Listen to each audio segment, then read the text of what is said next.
Let's talk about market sizing for startups. Imagine you discover that people are interested in your product and understand what competitors offer. The next thing to do is to figure out how big your market could be. You can estimate this by looking at how many people could potentially become your customers and how much money you could make by selling them your product. What is market size?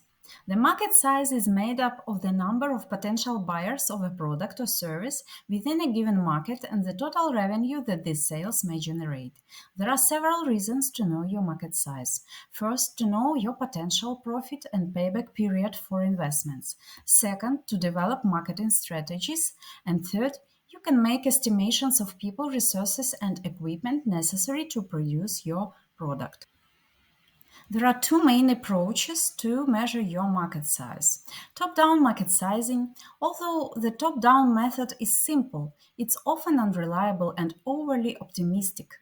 Often it can be really challenging to capture a small piece of the market.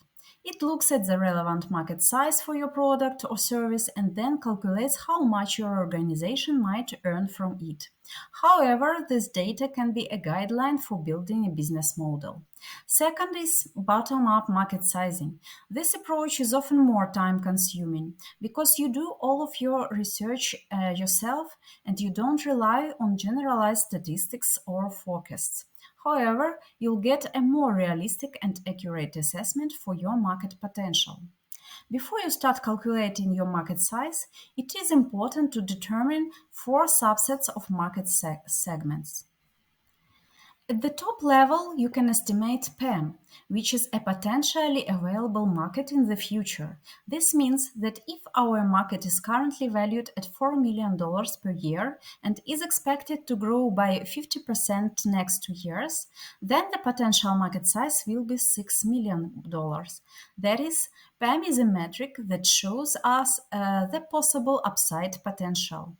Then we move to TAM, total addressable market, which is the total size 100% of the market. It differs from the previous metric in that the market is calculated at this particular moment and not as the potential.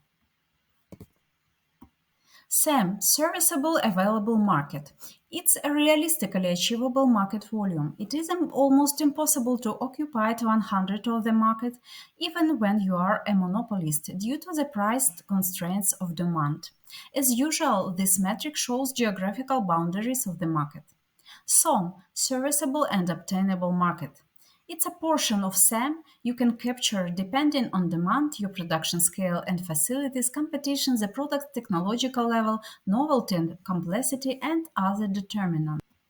Actually, you apply your market sizing techniques to your TAM as a true market share for your business.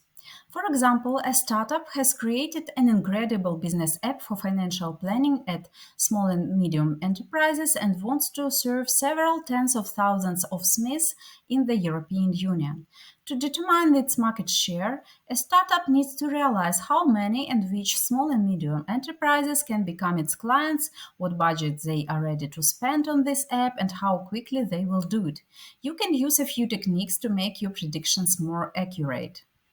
First technique is by revenue. There are 23 million small and medium enterprises in the European Union. Only 22% of them need substantial financial planning. But in the European Union, businessmen are more conservative and only 15% of them ready for some digitalization.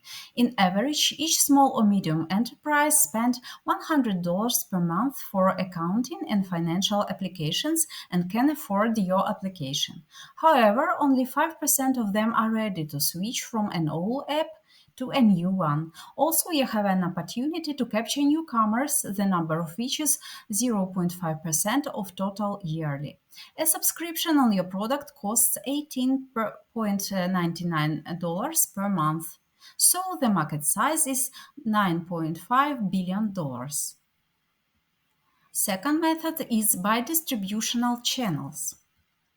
For example, you decided to promote and sell your product via Google Play Store. You gather related statistics from the service and analyze it. In 2022, Play Store reported about $110 billion of apps download. and around 250 million of budgeting and other financial planning apps downloads. The share of small and medium business is 6%, of which only 5% are from the European Union. We remember that only 5% of them are ready to switch, plus 0.5% of newcomers. As a result, we obtain $9.4 billion. The third method is by competitors. First, let's consider the term on conversion rate. Conversion rate is the percentage of visitors to your store or website that complete a desired goal, a conversion, out of the total number of visitors. Assume there are 9 main competitors in the European Union market of apps for small and medium businesses. Each of them serves 10,000 customers in a year. Given a 8% conversion rate to download and use app for free period and a 25% conversion rate to continue use at the payment-based terms, in order to serve 50,000 customers, you need to contact or to target your promotion to at least 125,000 people, of which at least 40,000 people have tested the product. So your market size is 9.1 billion. So we have got 3 close numbers which can be laid as the basis for financial marketing and production projections. However, a startup should be careful with the calculated numbers. Markets and demand on high technology products change rapidly, and there is always a risk of market overvaluation. Don't be very optimistic.